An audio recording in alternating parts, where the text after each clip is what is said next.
Hello, everyone, and welcome to Our Awakening Journey, a podcast where I invite you to join me into deep and meaningful conversations about the awakening process.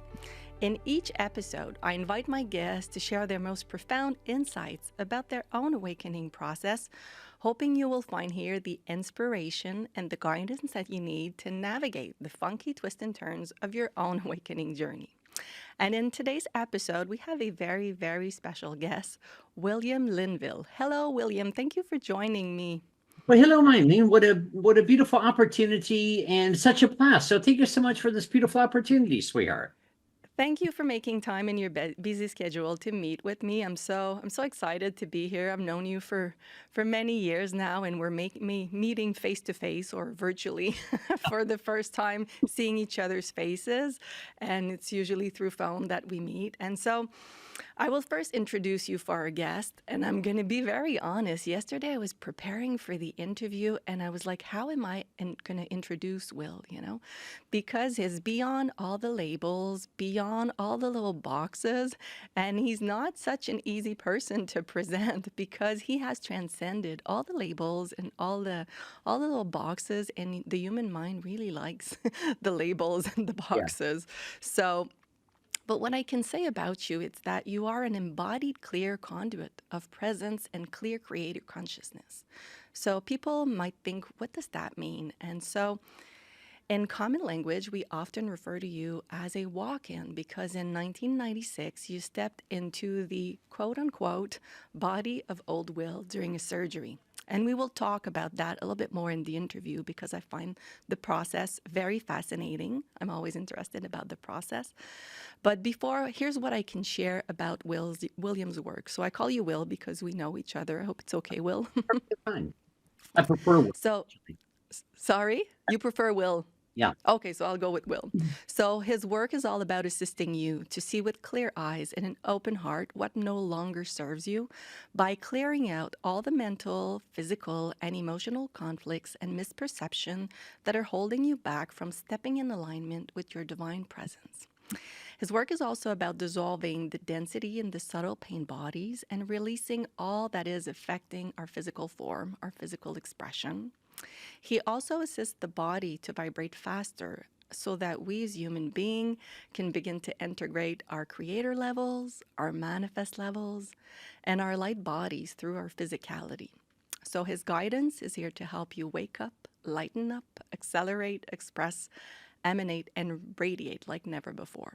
Is that is that right, Will? Absolutely. Am I close? Yeah, absolutely. And Oh, it's just so, it's interesting because it's such a dance and such a fluid dance that it's always moving, running, dancing, and, flowing and moving forward on every level, every way, every dimension where there's no boxes, there's no labels, no boxes. mm-hmm. Because although, it's great to a certain extent for dear ones that are still wanting to put things in boxes, even Yeah. because the boxes dear ones look for are ones that fit into their comfort zone. Like even on our business card, where it would say, okay, massage therapist, it would say Yeah. kinesthetics, Reiki mastery, blah, blah, blah. Yeah. But for me, the best thing, my favorite word on there is much, much more and etc. Because those are things that we can do, but it's not who you are. Exactly. And that I could feel the challenge yesterday trying to put words like I had your bio and I was like, how am I going to present Will? But I was like, Will is beyond labels. I think that's if I can resume or like say like in a very simple sentence, you're beyond labels. And I think that's what you assist us to do. You assist us to move beyond all the labels and really to connect with who we are as pure creator consciousness. Yeah. So thank you so much for being here, Will. And I want to rewind back to 1996. So that's how I usually go with my guest in the beginning. Awesome. Awesome. We rewind before they were the teacher that they are today, before they were in conferences and summits, and before they had a YouTube channel and they knew what they were doing. we rewind to the beginning of the process to help people at home understand that awakening is a process. And so I'd like you to run us through or walk us through the transition that happened in 1996 while you were going, well, I would say old Will, quote unquote, was going through surgery. And what was the transition process? How did you step into old Will? Well, what happened was we were connecting for about 6 months before the surgical procedure. Mm, But there, we were connecting mostly in the sleep hours, sometimes during the day. And he, as a soul, had been wanting a way out of the body. Now, mm, he was on a lot of medication, a lot of all kinds of interesting things. And he had gotten up to 425 pounds, having, physical,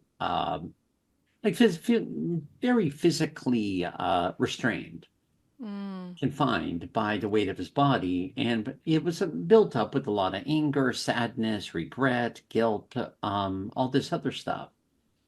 And from there, he had just been wanting to, move beyond the physical, all of his God mm, issues, religion, upbringing, all of that. So what happened? One thing led to another, to where via agreement, he was going to step out of the body on the surgery table in 1996 at 3:58 in the afternoon, where mm, on December 20th, where it was he moved beyond the physical. The body went flatline a few times on his way out.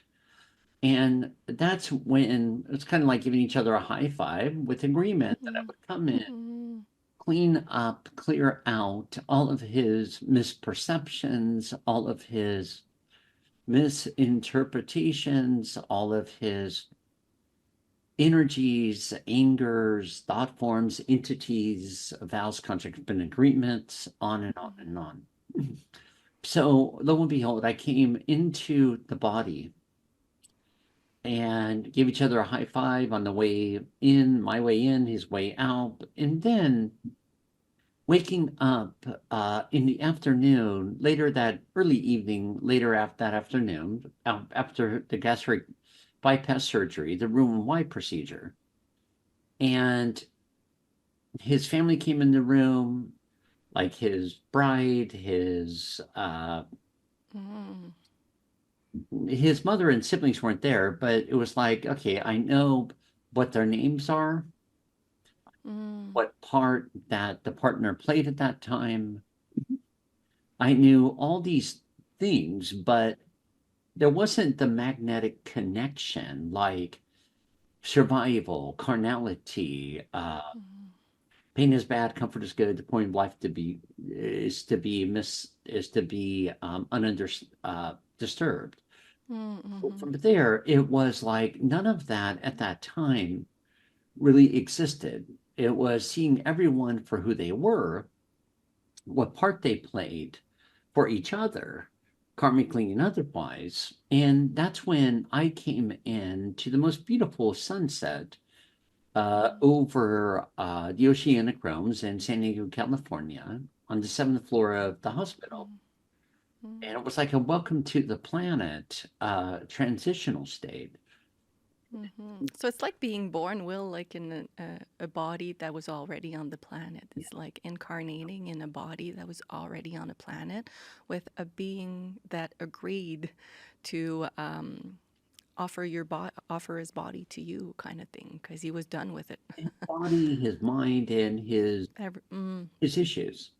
Hmm. By That's so interesting. I didn't know, like when you're telling the story, I didn't know all of that, and it makes me wonder. Like for you, was it like an instant process where you woke up from the surgery and instantly, sorry, you were the Will that we know today, yeah, or was it like a gradual stepping into the consciousness that you are embodying today? yeah, and I'm glad you asked that, my name, because no, it wasn't like Mm, it yeah. was. walking into total density, total sludge, all of his Mm, earned undercurrent issues, mm-hmm, structures, belief systems, emotions, his hatred, his guilt, his despairs. So mm, now the only thing that was different is okay, you're the partner, okay, but you're the siblings, okay, you're the mom, but that was about it. like a detachment, not so magnetic as you said, like it was more detached Yeah, than he but was. still wearing the Mm-hmm, same costume, still with the body, mm-hmm, still with all of his entrenched emotions mm-hmm, and embodied issues. mm-hmm, And from there, within weeks, the body started eventually starting to eat itself away. The myelin sheath of the nerves, the organs, until eventually, in extreme pain from the myelin sheath being eaten away. That's the sheath that covers all the nerves. So it's like having a mm, toothache through your whole body mm, times 100 plus. mm, Nothing, no drugs, no morphine. I had a Jerseysic pain pump eventually. It mm, was like melting down and ending up in a wheelchair from having no ability to walk anymore, temporary blindness. mm, And at that time, it was just okay, well, I guess the body's going to, shut down. So, all right, well, what can I do about it? Well, nothing. So I'm just going to go for the ride, at least at that point. mm, Mm. mm-hmm. Oh, I love that you're sharing that and that we're entering these subjects because sometimes we idealize our spiritual teachers and we believe the thing happens overnight and it's magic. And so I love that we know who you are today. You're healthy, Yeah. you're not in a wheelchair, you're not blind. And so this is the interesting part from where do you go? How do you transition from being in a wheelchair and being in so much pain, not seeing and thinking, okay, well, if this is going to happen, what can I do?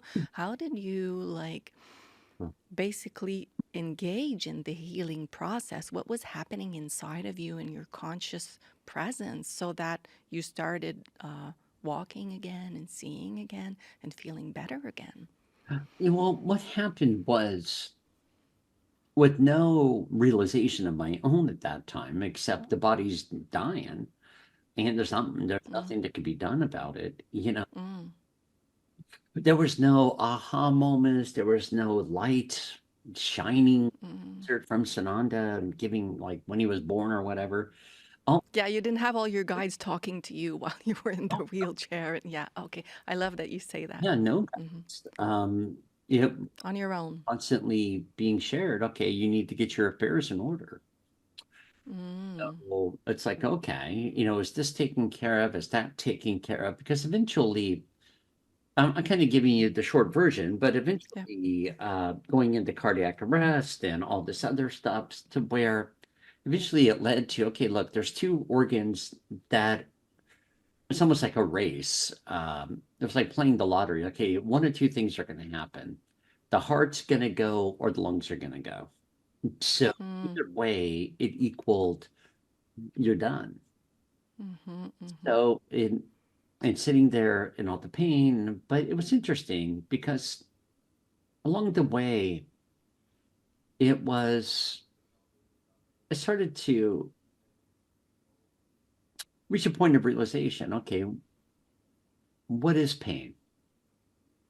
mm-hmm. Yeah, What is that's such a good question because we're so afraid of it on Earth, We're afraid of pain. So yeah, so keep on going. Thank you for opening that and to protect yourself from it, whether subject. it be Mm-hmm, physical, mental, emotional, uh, any sort of pain. It's like constantly living in a state of survival, trying to protect yourself from all of these different attributes and sensations of pain.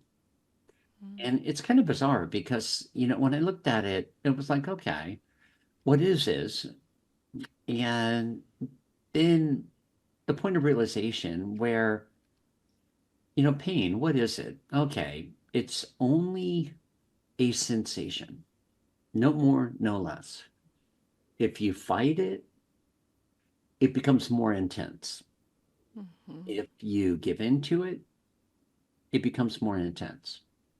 Mm-hmm. And it's So you're talking about the relationship the mind has with the sensation, right? actually at that point, I would say removing the mind from its judgment in Mm-hmm. this whole perception of pain. Mm-hmm. Yeah, that's what I meant. I meant like Yeah. the mind makes the sensation worse, because it creates a story around the sensation and it creates fear and a narrative around the pain, right? Yeah. And then it makes it bad or good. It may Mm-hmm. tighten up, try to hold your breath and, go through the whole gamut or Mm-hmm. take a breath, surrender. Mm-hmm. And surrender does not mean giving into it. It just means putting it out there now to where you can recognize it is only no more, no less than a sensation without Mm-hmm. reaction. Because when you don't react to it, oddly enough, it loses its hold. Mm-hmm. And we're so conditioned to react to pain, like us human beings, we react to pain like very, very quickly. So I love that you share that the process for you began with surrendering to pain and asking yourself, what is really pain? And not like saying, well, I'm a victim and pain is pain and I can't do anything about it. That's not what you're talking about. It's like really surrendering with grace to the process of the sensation of pain. Is that right, Will? Yeah. And to Mm-hmm. really, you can just take a breath. You're aware of it. But then I started asking myself, if this was normal, would it be such a big deal? Hmm. And my answer to myself was, well, no, it would just be normal. Hmm. So when I started looking at it like that, it just lost its hold Mm-hmm. over my body, my mind, and myself. Wow. Wow. That's profound, Will, because I know a lot of people are listening and are dealing with pain. I certainly deal often with pain or challenges in my body. We've worked together many times, and the trigger of the reaction makes it worse. And Yeah. it's like unlearning to do that, really, unlearning to the reaction so that we can come back to, okay, what if it's just pain and we surrender to it and we don't judge it good or bad, Yeah. and what happens then? So was that like a moment where you started shifting and feeling the effect of the on the body of that conscious shift, or not yet? It took more steps so that you could really feel the shift, because sometimes we shift but we don't see the result in the body. You shift how you think, but you're like, I don't feel it in the body, it should be shifting, and it's not shifting. Yeah, because that's where, for yourself, it's to really be aware. Okay, so right now, just taking a breath, and you're looking at it, but that's where you're not experiencing the shift because you're still stuck in the mind. Mm-hmm. So now it's like Yeah, we wait for it and it's not happening. that's no more different than bracing yourself for impact for the next wave of pain. When you Mm, become polarized by it and it becomes your master, rather than you being the master of love that you are, and where you're able to see it now further and further outside and away from yourself. mm. So, can you touch more on being polarized, Will? Because that I find that very fascinating. Like what do you mean by that, being polarized? Well, it's where it's like two magnets pushing against each other.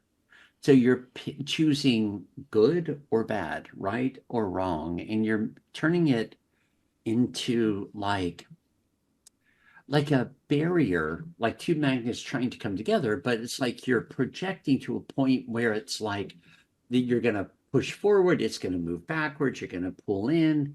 It's going to come closer until eventually where you just basically wash your hands and say, okay, you know what? Now I'm just going to take a breath. Now I'm just going to decompress. Now I'm just going to, okay, step back, take 5, take a breath without making it anything. Mm-hmm. And also, if I understand what you're saying, without making it, I'm gonna surrender so that I'm gonna heal. And then you polarize, because you use the mind to think, okay, I'm gonna surrender to this, and then it's gonna get me this result. And you're still in polarity when you do this, right? Yeah, So it's like surrendering to what is, as is, with no agenda. Is that right, Will? absolutely. And Mm-hmm. looking at it right in the eyes for what it is, and now deciding, okay, what right now really deserves my attention? Because at that point, you take a breath, and I'm having you take a breath just like I did, in through the nose, hold, and and you just feel that sense of release and then the elation coming forward because now you're literally in your body. And if you weren't in your body, you wouldn't be able to breathe. Like you would be hyperventilating. It would be like panting like a puppy dog, but you're not really breathing. You're not connecting to your body. And this is where many get so misconstrued, is so lost in it. Because, okay, I'm going to deal with this, I'm going to deal with that, on and on. You're dealing with all, it's like the mind addressing the ego addressing the mind, and you get caught in this interesting type knot rather than being able to let the knot just fray and come apart and allowing yourself to where you can take a breath, you can decompress, you can clear out to where now you can feel that sense all the way up and down your whole tantien, the whole torso, your central column of you inhaling through the nose all the way down to below your navel into your crater chakra level vortex. Hold, and then through the mouth, decompressing. That's why when I ask you to sigh, it's releasing all the toxicity, tension, and waste that has been built up that's creating the tightness, which is not allowing your body to regenerate. It's still Mm-hmm. so tight, anticipating all this other stuff playing out. Mm-hmm. And from here, where you take a breath, you decompress again. And now I purposely stay away from the word healing because to heal Mm. something, you're telling yourself at the same time you're broken to start with. So but let's Yeah. get away from healing. Let's Mm-hmm. put our consciousness into regenerating, doing what the body does best. It's Mm-hmm. made to take a licking and keep on ticking. It's like a Timex. You go through this, you experience that, blah, blah, blah, and the body regenerates when you allow it to. Mm-hmm. So, And I love that it makes a connection to what you said about being polarized. If we use the word healing, then you're broken or you're sick, and it creates that duality. So I love that you're saying like regenerating, or I thought to myself, like, or just being. I'm just being yeah. what is, as is. But it's not such an easy thing to do. So I'm wondering, like, through your process, so if we change it from healing to regenerating. How long did it take you to transition to regenerate and to really embody the will that we know today? Like, was it, we're talking about the fact that it's a gradual process. Was it over the years? Like, how did it unfold? Well, after that, I was in the wheelchair for about 2.5 years. Mm, And then things started to turn when I started to have chats with myself. mm, What is pain? It's a sensation, no more, no less. Now, but then, okay, I can let that sensation paralyze me, which was another thing they were talking about medically, about becoming quadriplegic, paralyzed, and leaving the planet. Now I can go there. It's like, all right, that's one option. That's what the doctors were predicting or saying was like All this, maybe it was going to happen. yeah, that it was going to happen on my Mm, out of the body. mm, So I stepped back. I didn't fight it. It's like, all right, well, that's one option.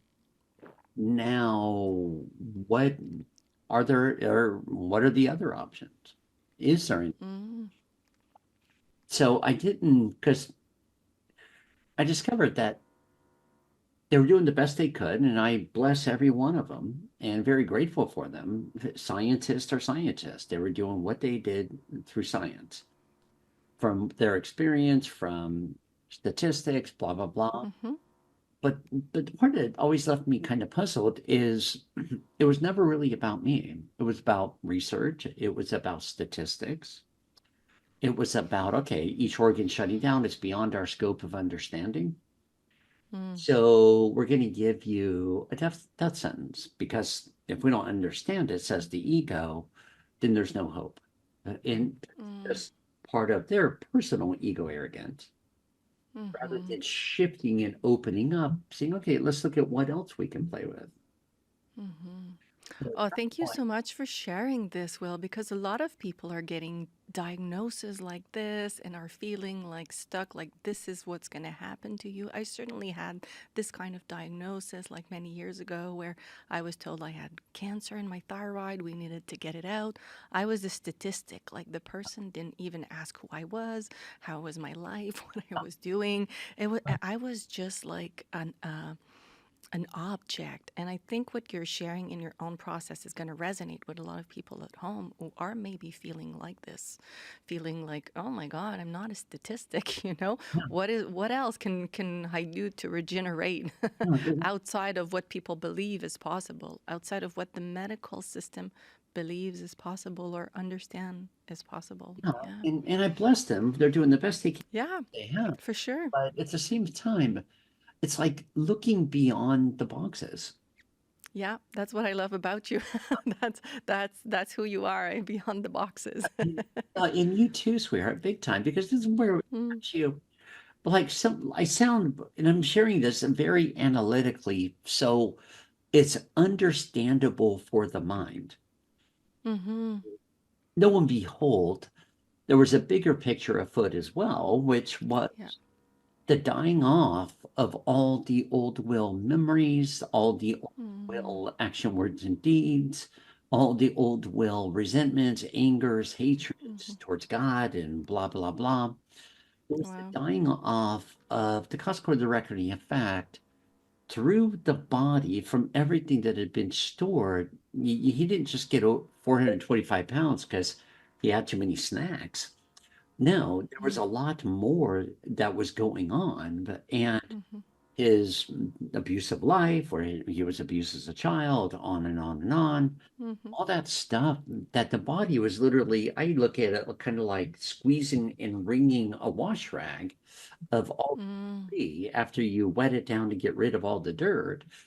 And then eventually I was able to fully come in, hit the go button, and that recovery regeneration part started. And when it started, it was no more than 6 weeks. Then I was up and running. I was really? Wow, I have goosebumps when you say this. because it's not a long linear process. Constantly eat, horse nip nails or whatever. It's not a I love that you share that because that's what we imagine, Will. We imagine it's going to take a long time and you're going to have to eat like funky stuff and do like um, all these esoteric healing practices. And I just love that you say um, it was 6 weeks and I didn't eat like horse nails or yeah, whatever. exactly. Because like because for everyone here, I want to make clear. I mean, I don't care if it's naturopathy, I don't care if it's medical, I don't care if it's alternative, chiropractic, whatever, whatever. Mm, None of it has to do with you. They're all just other belief systems. Might as well join the monastery, Catholicism, whatever, if you're going to choose one over the other, because it's just switching one judgment for another judgment. mhm, We see it mhm, all do hoorah. It's not about nutrition. It's not about supplements. It's about you. mhm. That was really a subject that I wanted us to touch on because I see a lot of us trying to find our way back to regeneration or health through food, through exercise, through cutting down the forever chemicals that are in this and that. And it becomes like such a heavy thing in the mind to not eat the dairies and make sure you don't have this kind of pan because there's forever chemical in it, and change your shampoo, and of course we can be careful about all of these things, but what you're saying, Will, is that it's not the center thing. This is another belief system, and that the regeneration really comes, that's what I understand, maybe you can complete, but really comes from the chat that we start to have with ourselves, listening to that voice inside instead of listening to the voices of the naturopath or the doctors or this expert, that channel, that spiritual guide. And then it becomes like an exterior thing, an outside thing. I guess what you're saying is like the regeneration process really comes from turning inward. Well, and yeah, and at the same time, I mean, there's all these superstitions, okay, don't eat out of copper, don't drink a soda from a can, don't blah, blah, blah, don't drink soda at all. And you have to cook only on stainless steel because it doesn't leach into aluminums, blah, blah, blah. Don't eat Mm. food, rah, rah, rah. Yep. But it's so bizarre. So let's say we did all of that perfectly, as although it's kind of hard to do it perfectly because the stories change every other day. Or Yeah, for sure. let's say you do that. Now, I've watched their ones do this. Go to tofu, go to veganism, go to vegetarianism, on and on and on. And what I found to be really peculiar is they seem to be the ones sicker than those that are super asleep, hardly listening, eating out of a can of Chef Boyardee, Mm, an aluminum can galore. mm. And now tell me how in what universe that makes sense. They're always detoxing, blah, blah, blah.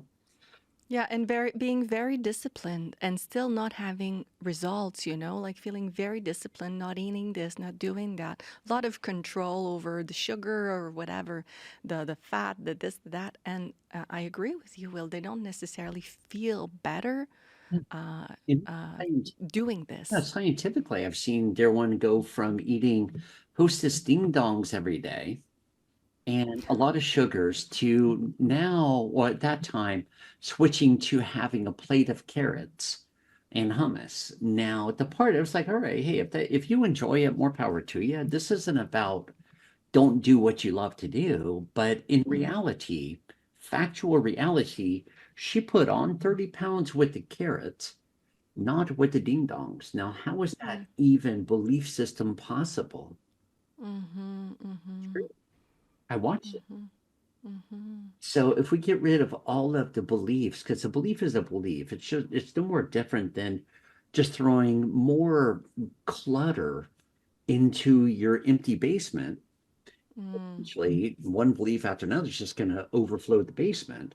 Because a belief mm, system, at any and every belief system, it's just more baggage you're going to have to clear later on anyway. So why change yeah, one for another? Why not just get rid of it? of all of them, yeah. And now come back to you and with your Mm, body. The bodies are so simple, it's not even humorous. They're made to perceive to be so complicated. But you mm, see, more complicated the dear ones are making it be, the sicker the bodies are becoming because the bodies are mm. totally going dyslexic out of, I just Mm. want to be you to tell me what to do. I, Oh, you're saying this, Will, and I feel like crying because it's so profound and so true. yeah, And we are told like the body is very complex. And when you say it's so simple, I could feel it resonate like in my heart. Like the truth of that is so simple, but the mind makes it like a complex thing, right? yeah. And you have to say Mm, words and blah blah blah. What yeah. simplify it. Let's turn it around for a minute. Let's take a breath and Mm-hmm. look at our body. Now, when we look at our body, I want you to imagine your body with the body intelligence of a 4-year-old. So when you're talking to your body, how would you talk to a 4-year-old?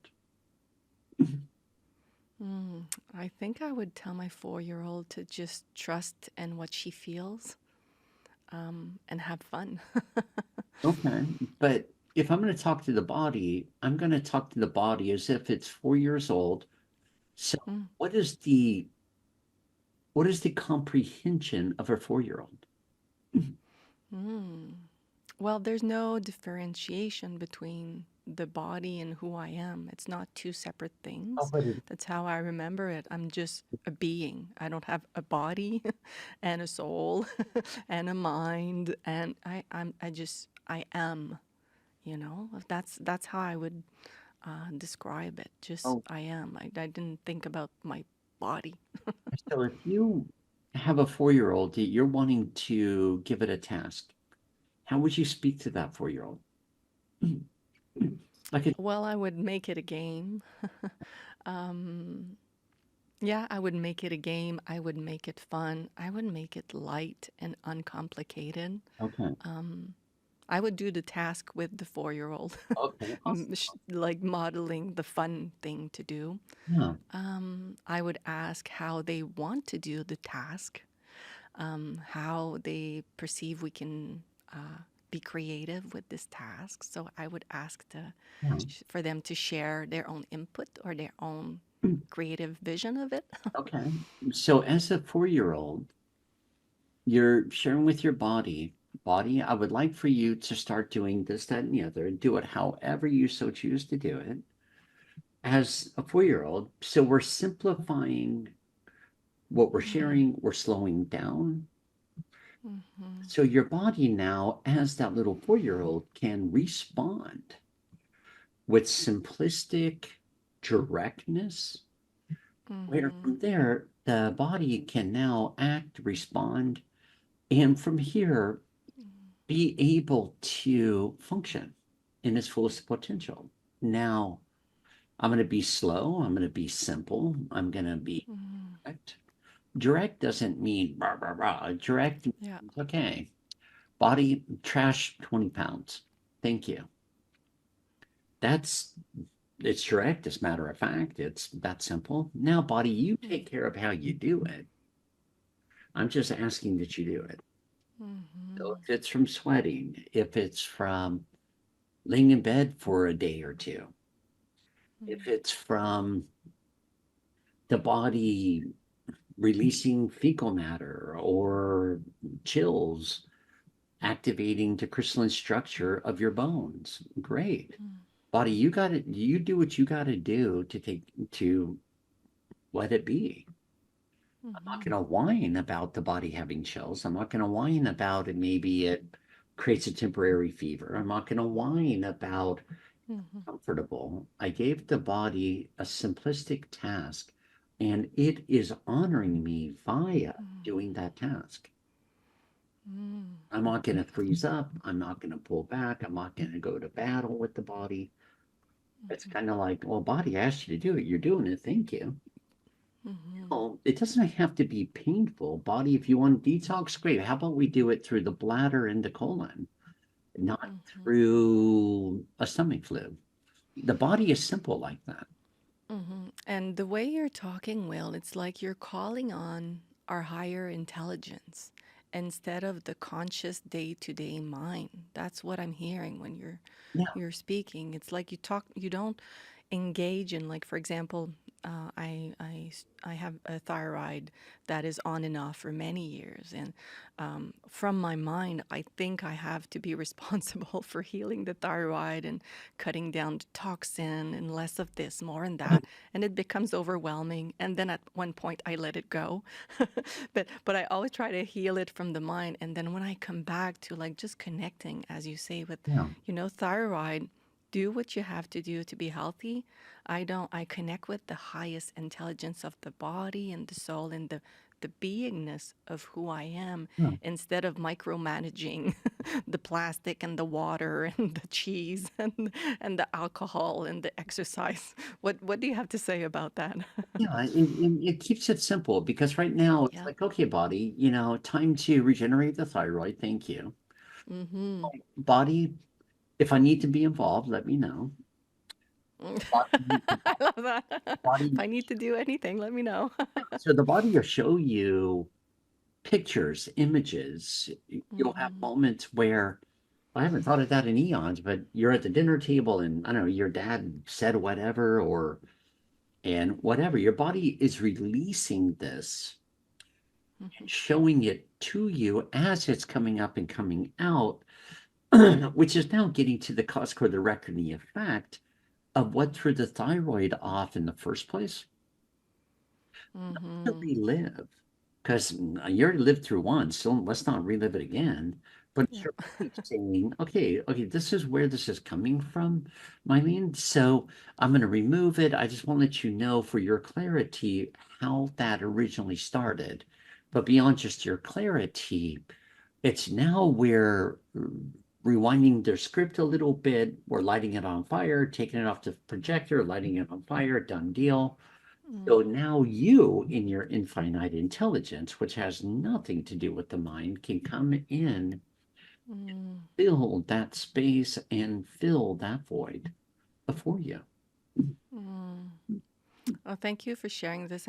I'm sure people listening are going to resonate deeply with that because I think we are right now trying to understand the root cause of illness. And there's many platforms talking about this, uh, science, spiritual guides. And I think when you share about that, you make it so simple, Will, that everybody can understand that, everybody can relate to that. And so I want to I want to move on maybe to like the pain body, Yeah. because that's for me that was a challenge for many years. Sometimes it's still on and off, and it's okay. I learned to be okay with it now, Yeah. more than trying to get rid of it. Yeah. But can we maybe touch on the pain body and what is? Because I know I assist a lot of people and beautiful souls who will, for example, go to a doctor or go to the hospital. They're not feeling good, and the blood test is good, the exam is good. There's technically nothing going on with the body. They can't find anything. Yeah. But the person, for example, for me, like I was having a lot of pain, my solar plexus, and for many years I thought I was looking in like the medical field to figure out what it was. And then throughout my process of unfolding and turning inwards, I realized, oh, that's a pain body. They're not going to find this on an exam. It has nothing to do with a physical thing, but the pain is very real. So it was radiating through the body, but it didn't originate with like a physical problem. So I think when I found out about that, I was like, that was a ha-ha moment for me. So can you tell a little bit more about what's the pain body and how does it have a resonance in the physical body? Well, let's break down. It's the same answer as a virus. You have a flowing, flourishing, flowing embodiment. Everything's working, it's flowing, it's jamming, it's regenerating, it's communicating. Not a care in the world. And then something occurs outside of you, around you. And when we get to, we see it, we experience it, we acknowledge it, but you see, it's not an issue. There's no pain involved until we judge it. Root Mm, of all pain, the original sin, blah, blah, blah. It's all one thing. It's called judgment. mm, Once you judge it, you claim it, you embody it, you feed this tiny little seed that now grows into a virus. It's like one brick after another brick after another brick, starting to dam up your constant fluidity mm, until eventually you reach a breaking point. Nothing's flowing, nothing's working. That those mm, breaks led into that flowing river becoming now a swamp that's just growing algae, bacteria, more virals, on and on and on. So now, when we take a breath, and now we have odd sensations, and the sensations that you're calling pain, which it all comes back to disharmony because of that one original judgment that it could be something as simple as I deserve to be punished, Mm-hmm. or I'm unlovable, I'm the wrong gender, I'm too big, too small in the eyes of the world. My dad wanted a girl, but I'm a boy, or my mom wanted a boy and I'm a girl, and whatever it may be, that when you first made that judgment that there's something wrong with you, now we have all these other thoughts that are going to occur, that when you made that original judgment, you started welcoming in from the mass collective all these streams of thought forms to now feed the ego, to where now the ego is there saying, remember, remember, there's something wrong with you. Remember, remember, lovable. Mm-hmm. Remember, remember, you're the wrong gender. Remember, remember, blah, blah, blah, blah, blah. And when you start getting trapped in these streams of consciousness, and because you automatically start welcoming in all this debris to prove your judgment to be right. Mm-hmm. So now, well, I told you I'm worthless. I mean, there's no Mm-hmm. surprise, you know. And it's like, seriously, Mm-hmm. to where eventually it's like, okay, thank you, but no thank you. Namaste, have blessed, be gone. And from here, where the you know the it's getting deeper and deeper, then you're having more and more odd, awkward sensations that are activating your pain sensory neurons. And then whenever you look at this picture or that picture, it brings up a flooding of all these other memories, thoughts, all attached to that original judgment. Mm-hmm. And now your body's going totally berserk from all these mixed messages, to where now the brain, the right and left side of the brain, they go tilt, to where now the right side of the brain is running the right side of the body, left running the left, when normally they would be doing the opposite, right? Be running the left, left be running the right. And then you say, oh, uh-huh, I have a female body, so that equals blah, blah, blah, blah, blah. And now we get sucked down that track when it really doesn't equal anything. Mm-hmm. It's more difficult urinating standing up. And you can Mm-hmm. have kids if you want. That's all that it means. They're only organs until we start giving all this other energy. Well, I should be talked to that way. I should be thoughtful. I should be loving. I should blah blah blah blah. Mm-hmm. This other hokey pokey nonsense. All this stuff that takes you out and away from you, to where now you're sitting there, and it's you sitting there with all now these big giant weights in you, around you. Your nerves are becoming frayed just from exhaustion, much less anything else. Mm-hmm. Going this way, that way, the other way, until now your whole system is living on adrenaline, Mm-hmm. and your solar plexus is all the way up, pushing on your pericardium, pushing on your lungs. You're hardly breathing. You're feeling pressure in your chest. That, of course, is going to throw off the thyroid. The thyroid gets totally wacky Mm-hmm. because it's in fight and flight mode. Yeah. And then the cortisol gets thrown off, and on and on and on. Mm-hmm. All of that from that one simple judgment.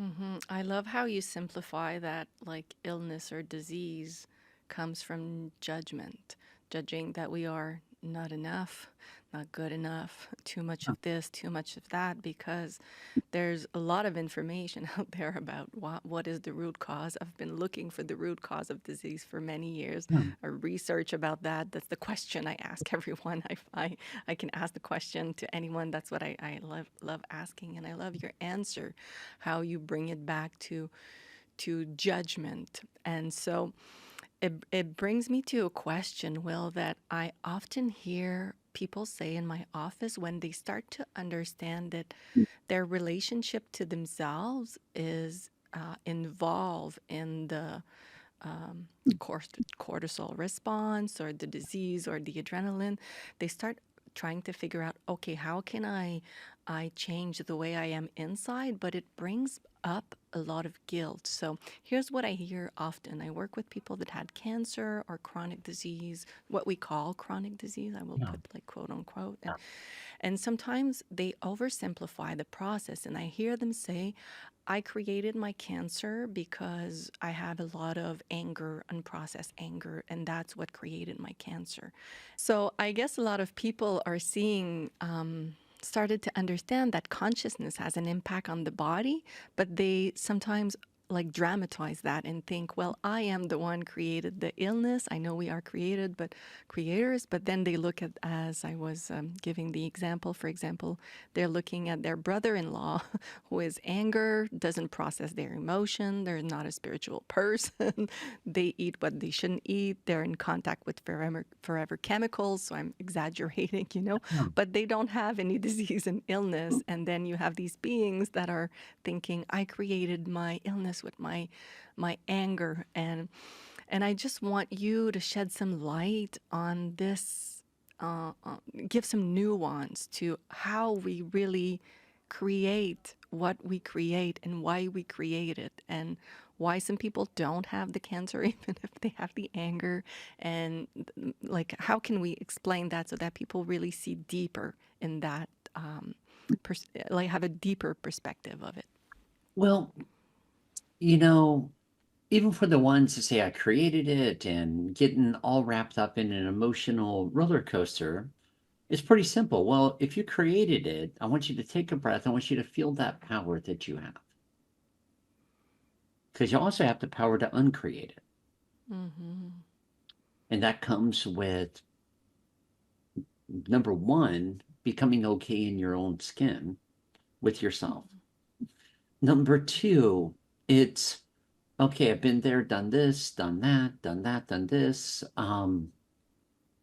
So now we just take a breath, we decompress, we clear out, and we kind of turn the corner into okay. Some dear ones are anger, enraged, and blah, blah, blah, but that does not define the symptomology. Symptomology is going to occur based in what's going to get your personal unique attention. For some, it may be migraines. For some, it Mm. may be cancer. For some, I've seen cancer be derived from irritability. I've seen it be derived from self-loathing. I've seen it be derived just from constant fear of everything, everyone, all around. Mm. So cancer is not a rhyme and reason that means that it's all suppressed anger. Even anger Yeah. itself is a whole conglomerate of emotion. Anger is not one emotion. Yeah. Guilt, it's resentment, it's overwhelming burden, flusteredness, frustration, irritability, but mostly guilt. Anger is just the part that you put it under an umbrella to give it a word, but it's not Mm-hmm. a single emotion. That's so true. And so from here, I've seen dear ones with diabetes that have never worried a day in their life, but they've been very much really hard on themselves, Mm-hmm. working so hard to try to be perfect that they it's like they never let go of the job and just accepted they were perfect. So they have by default created an ailment to work on so their ego can be upright and justified with having something to work on. Mm-hmm. So Oh, I love that you're saying that because we love to have something to work on. yeah, Our health, our symptomology, yeah. this and that. Oh, thank you for sharing that. Oh, always, always gorgeous. So now if we step back and we ask ourselves, okay, I'm working so hard to have something to work on our mom. So now let's take a step back, take a breath, let's connect with your body now. And you're because your body's sitting here saying, wait, I'm innocent. Wait, I am perfect. Wait, you're perfect. The body, Mm. the body is trying to give you what you're asking for. And so the body, it doesn't have an issue regenerating. The issue comes with how much crud you're taking in to buy into to have the ego feeding the ego so it can perceive itself to be an upright and justified deity. Because in reality, you're just constantly feeding the ego, not your heart, not yourself. So Mm-hmm. you look at all this, whether it's diet, whether it's supplements and becoming a supplement junkie, whether it's becoming a seminar junkie, whether it's becoming on and on and on, they're all energy games. But when That's so are true. you finally okay? Mm-hmm. Well, I think, Will, um, some of us are afraid of our power, our inner power. Yeah. So if we have a job and we're not okay and we have to constantly fix ourselves. I see that a lot with the people I assist or when I teach workshops or you get addicted to like fixing who you are. And I think one of the underlying issues is like we have kind of a fear of being powerful, of being a creator. What do you think about that? Well, and I have a lot of compassion for it because Mm, many perceive they're so powerful that they're going to create harm. Many are more mm, afraid of being powerful, and so they play victim. mm-hmm, All these things in all these head games about taking responsibility for yourself or the lack of. But what is power? Power is mm-hmm, the only power that has any sustainable life to it is called love. You wake up to love, you don't wake up to power. Power, that's why even on our events, I stay away from that word. And the only reason mm-hmm, I do, because it's a word that's so often filtered and made into just a whole nother back door of the spiritual ego game. mm-hmm. Just like healing, eh? That's the same thing as the word we said, healing. So power for you, it brings up the same thing. There's a back door. Yeah, exactly. And That's so true. it's all fear-based. Has Mm-hmm, nothing to do with who you are. mm-hmm, You have the power to make a life of your own that you love. You have the power to not make a life of your own that you love. You have the power to walk your walk as light, as love. You have the power to project your opinions, which are a nice way to say judgments on everyone else. None of that's power. It's all ego games. mm-hmm, Power comes from your heart. The heart is truly the number one manifester there is. I want to know what I want. I don't want to live in a box somewhere and try to make everything what I think I want based upon everything I've ever seen, experienced, heard about. No, I really want to know what I want. mm-hmm, mm-hmm. I love the distinction you make about love and power. Because when you frame it through love, then it's we all want love. Like we are basically our makeup is love, You are that. right? You are the Yeah, light and the love and what you're seeking for. yeah. All but the rest that's going on around, over here, over there, over there, over here, Mm-hmm, that's all going all over the map. mm-hmm, It's right here is where your heart's opening up. And your heart is your key to the whole universe. Not mm-hmm, about the books you read, not about how you eat, what you drink, what you do, don't drink or eat.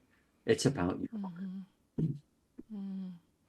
Oh, I love that you share that, Will, because we're coming to an end, and I wanted you to share like if somebody is listening to this interview and they're ready to lighten up, wake up, radiate, emanate, like where do they start, you know? Because it's sometimes there's so many avenues, and I guess what you say is start in the heart. And let's start with you. So sit back on a chair, Mm, focus your eyes towards your third eye with your eyes closed. And I do this exercise because okay. when you close your eyes, focus your eyes towards your third eye, it gets the mind out of the way, it gets the ego out of the way. Now, let's use your mind. Let's give your mind a job.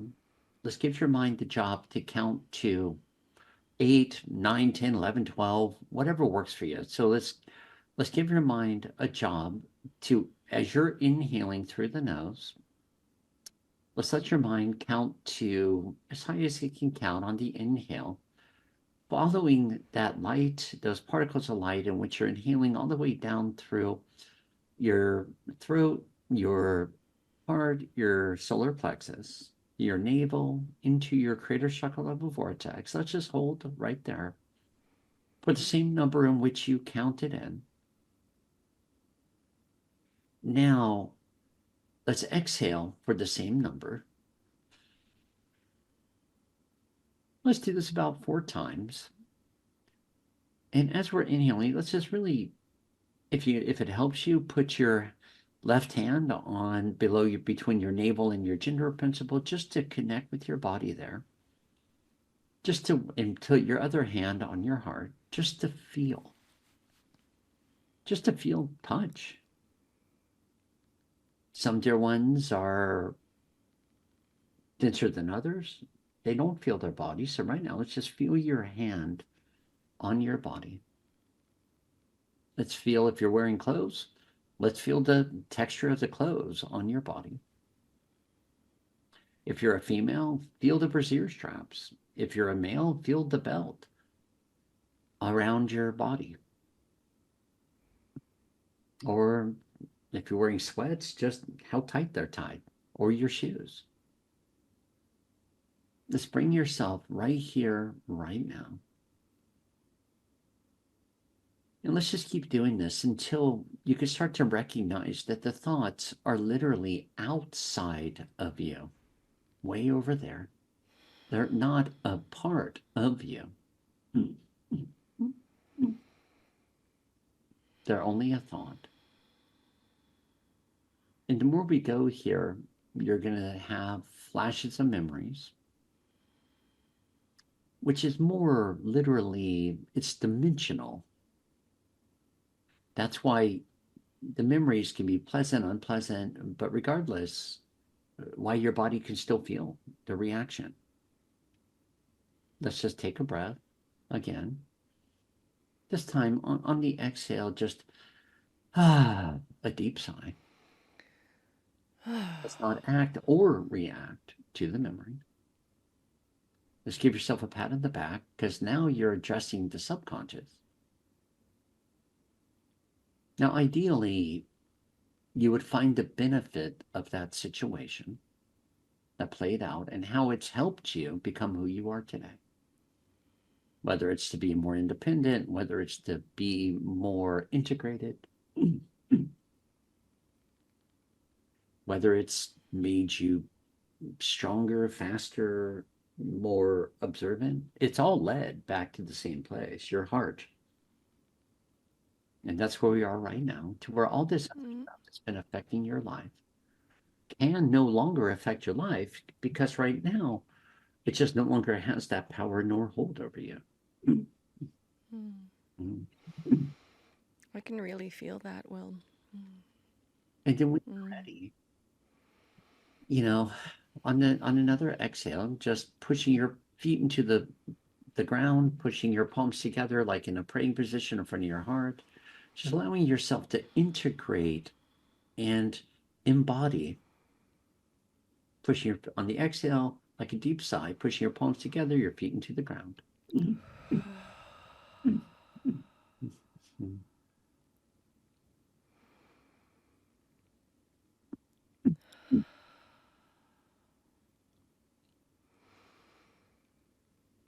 And now, as you open your eyes, let's look at the world that's happening all around you, not to you, not because of you.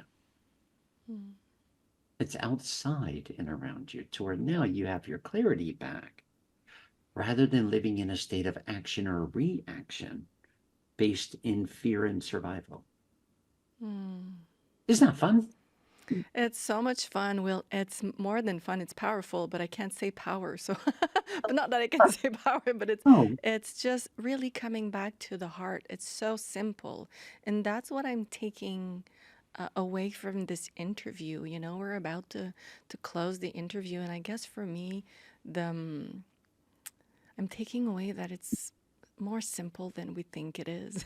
And we make it so complicated, but it's very simple when you come back to the heart and the presence. Yeah, the things that actually matter, because there's nothing wrong with the word powerful. Mm, There's nothing wrong with the word Catholic, Protestant, yeah. whatever. Muslim, American, German, Canadian, they're all just words. What Hmm. matters is what's behind the word for your. Hmm. Yeah. I stay away from certain words. I mean, I can use them, yeah, and blah, blah, blah, but I'm not here to empower you and blah, blah, blah, because that goes up, you get a high, and then you go into thump. Yeah. Everyone's go to so many seminars is they're looking for that next high. But how's that affecting your day-to-day life? That's true. That's so true, Will. So, thank you so much for your time and your deep clarity. It was like an amazing interview. It was really fun to be with you and to dig into these subjects. And I want to give people at home the opportunity to connect with you. If they felt the connection, Will, you have a podcast that is called The Relevance of Now. Yeah. You have books, two books, Living in a Body on a Planet, Your Divine's Ability, and Relationship with Everything and Everyone. You also have monthly events. So I guess the best way to find you and to get in touch with your teachings is to go to williamlinville.com. Is there another way, Will, that people can connect with you? You can email Mike, Mike, at williamlinville.com or Mary at williamlinville.com. Mm-hmm. Or our website, sign up for our monthly events calendar Mm-hmm. and schedule an appointment, a Yeah. one-on-one. Yeah, so there's so many different platforms that we're a part of, but it all comes back to what does your heart tell you? Mm-hmm. Mm-hmm. You done with the way things have been? Yeah. Ready for Are you done with the boxes and the labels? the boxes, the labels, the things that Yeah. just, like it's not giving a lot of energy to the word as much as it is the torment in which you've been living. Mm-hmm. Mm-hmm. If you're ready for your body to regenerate, your life to open up, and abundance start flowing, and done with your vows, contracts, and agreements, great. Mm-hmm. Let's get rock and rolling and bind them out and moving on with you now. Mm. Let's get rock and rolling. I'm ready. Yeah. Let's do it, Will. So, thank you everyone for listening. If you liked the episode, please rate it, leave a 5 star, make sure you leave a comment. And want to thank my guest again, William Linville. It was an amazing moment. Thank you for showing up in this world as you are. Thank you so much. Oh, and you too, Mylene. We love you. Thank I'll you. talk to you soon. Thank you. Take care. Bye bye. Bye bye.